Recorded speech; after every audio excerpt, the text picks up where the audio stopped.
Together, growing in faith, changing communities. Makadunyiswe uJesu Kristu. Namhlanje ithemba sami ngifisa sibuke ivangeli likaMateyu isahluko seshumi nesishiyagalombili. Uthi uJesu uma umfowenu ekona ucela ukuba uhambe uye kuyena uyokuyisana kanye naye.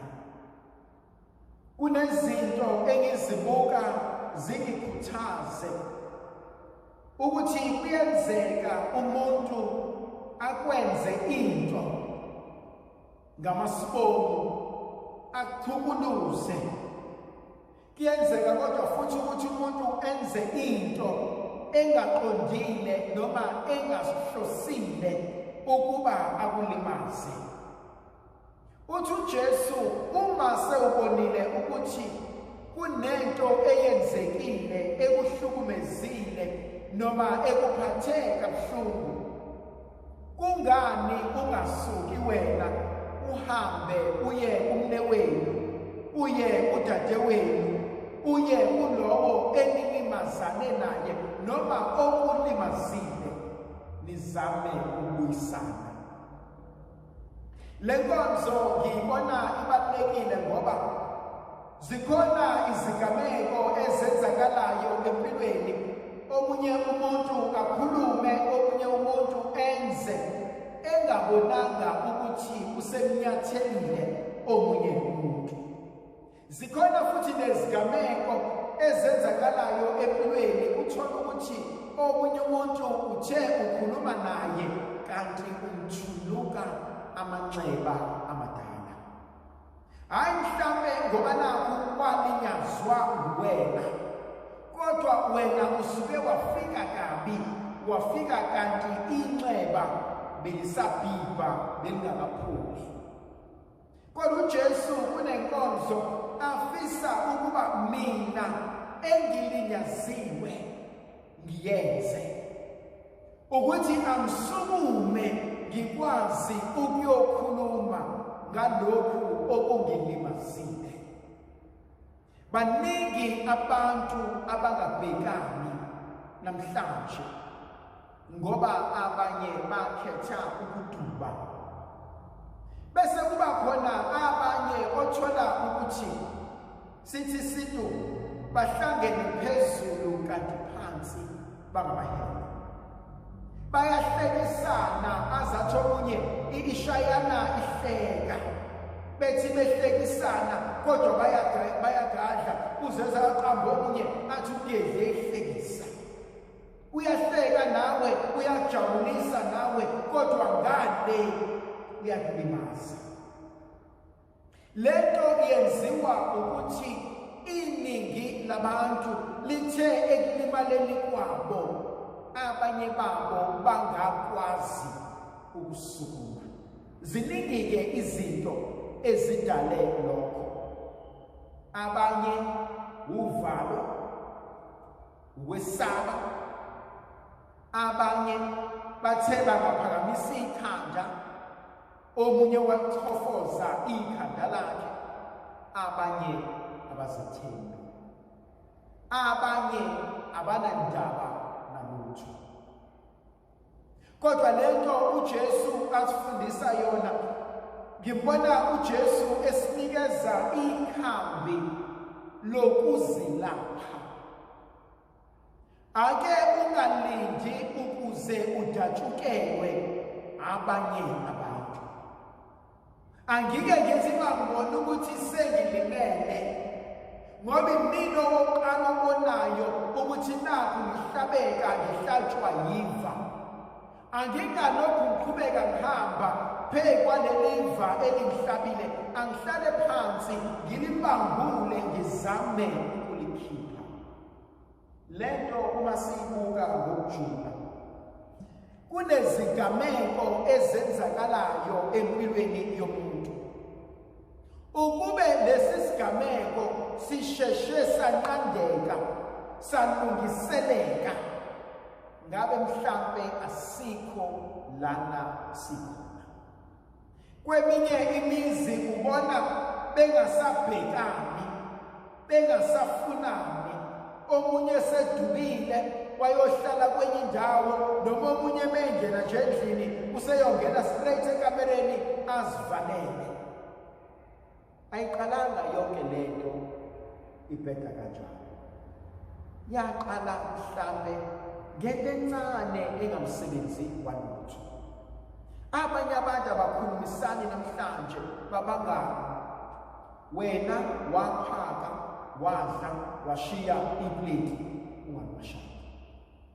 Ababhekani namhlanje abafunani namhlanje baba ngalokho umubabuza ukuthi yini enibangayo kahle kahle, hayi lona ungibukela phansi, hayi lona uyangichaphaza, hayi lona akangihloniphi. Yini ayenzile ekhombisa ukuthi uyakuchaphaza, ukubukela phansi? Hayi mina la ekhaya ba-expect ukuthi ngizofike ngipheke, ba-expect ukuthi ngizofike ngithenge ukudla, bazo-expect ukuthi ngibaphakele, ba-expect ngibagezele nezitsha.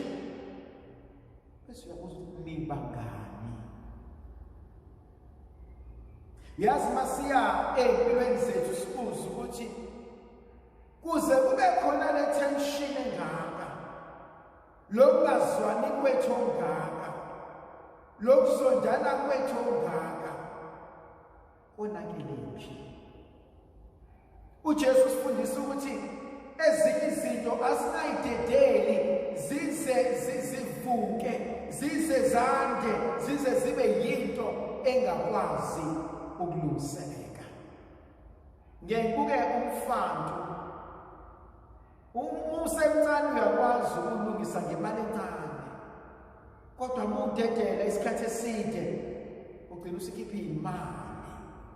Umsele nje omncane ogelezayo usheshe wawuvala amanzi engakoni, mudedelile umhlabathi wakho wonke uyoruka namanzi. uJesu namhlanje ngibona ethi asike silungisele izinto ezincane zisenzeka, kungaze kwande inzondo enhlizweni zethu. Enye into engiyibuka ngiyithande uJesu asifundisa yona yindlela okhuluma ngayo, the manner of approach. Omunye umuntu uyakwazi ukusho iqiniso, kodwa indlela alibeka ngayo iyalimaza. Mhlawumbe kumele simcele uNkulunkulu asinikeze lobo buhlakani, lelo grasiya lokuthi ekulimaleni kwakho, ekuhlukumezekeni kwakho, kodwa inhliziyo yakho uNkulunkulu angavumi iguquke. Ngimbona uNkulunkulu ethi mhlawumbe indlela obeke ngayo iyona edala ukuthi kube khona ingxabano eqhubekelayo. Okwesibili ngibuka kubalulekile indlela obeka ngayo nangesikhathi okhuluma ngaso. Lokhu ngishiso ukuthi uthi uJesu mawukuthi khona eningazwani nayo, awuhambe yena nizama ukulungisa ninobabili. Kodwa akusizi ukuthi uma sixabene nosipatani sengiyahamba ngiyomlungisa ekamereni, akukona ukubuyisana lokho, uqhubeza ingxabano nempi. Uthi uJesu hambani nizame ukubuyisana, akasho ukuthi hambani niyobhebhetheka ukuxabana kwenu. Ingakho uPostoli Pawulo ebhalela ibandla labaseRoma uthi kukodwa vo okweleta omunye umuntu makube uthando olusuka enhlizweni. Lokho engikwenzayo mfowethu, lokho engikwenzayo dadewethu, lokho engikwenzayo mntanami, lokho engikwenzayo sithando sami, ngisuswa uthando enginalo ngawe. Sithando sami, baningi abantu abalimale nabanye abantu bebengaqondile. Bambalwa abantu abafanele babophe umasinde, bambalwa abantu abangodlamvini. Abanye abantu bayakhuluma into, bayenza into bengaboni, bengaqondile, bengasophile futhi ukuxabana nomunye umuntu. Bese kuba khona abanye abantu abathi sebelenzile iphutha,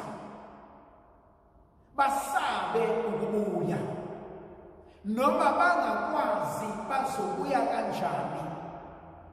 Bambalwa abanye abantu ababazobuya bathi ngiyaxolisa.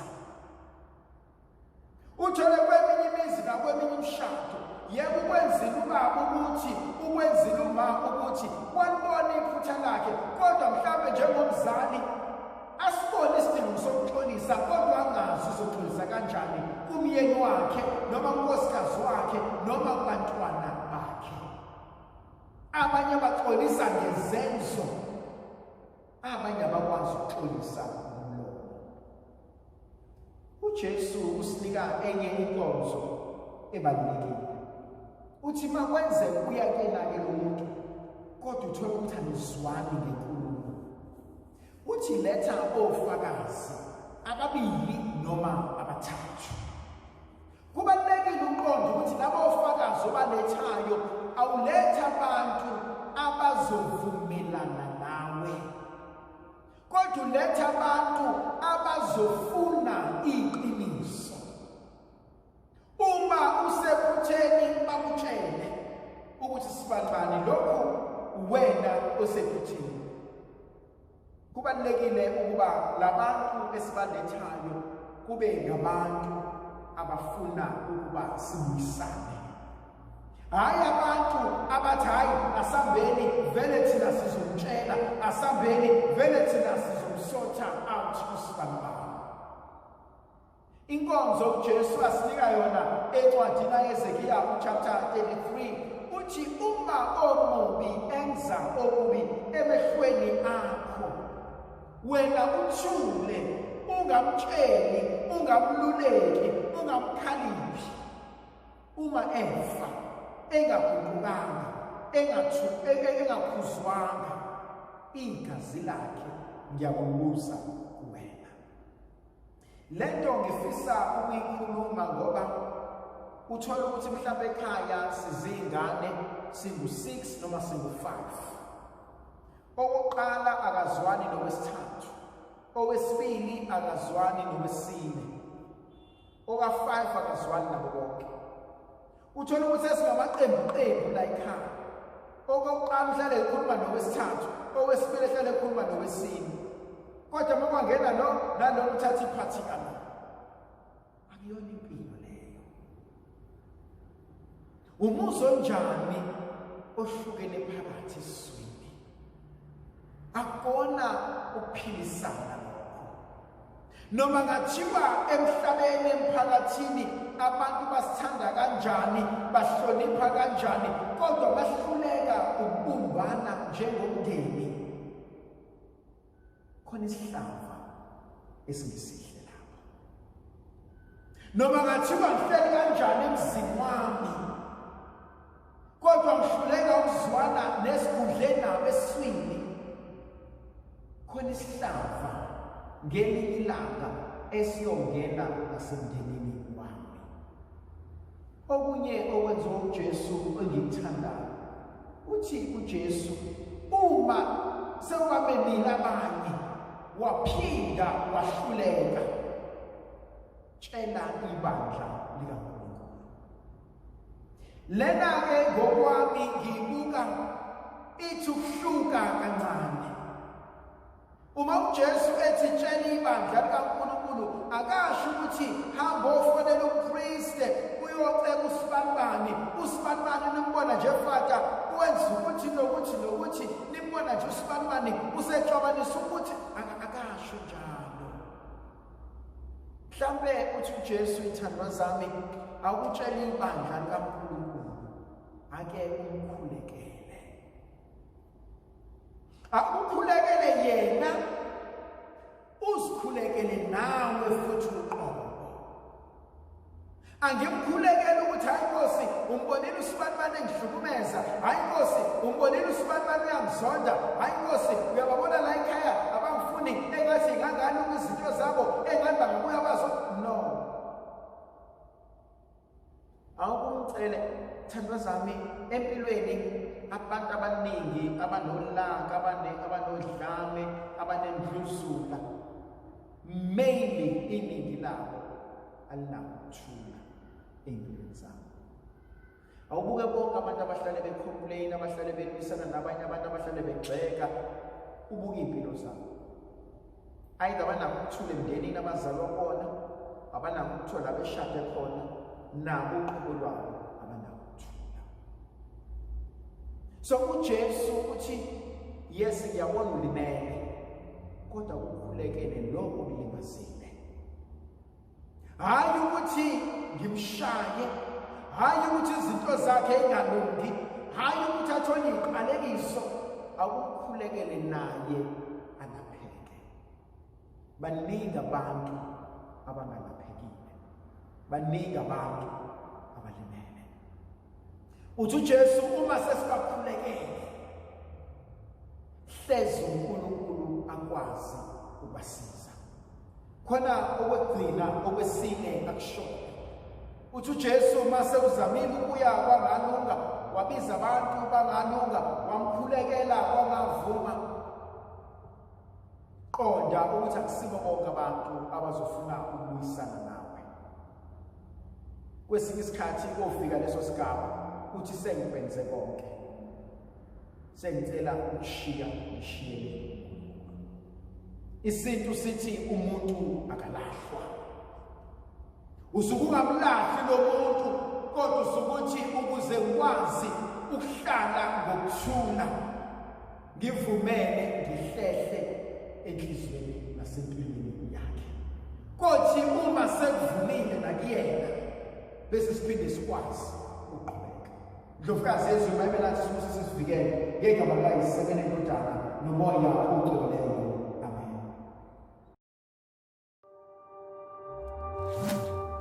Together, growing in faith, changing communities.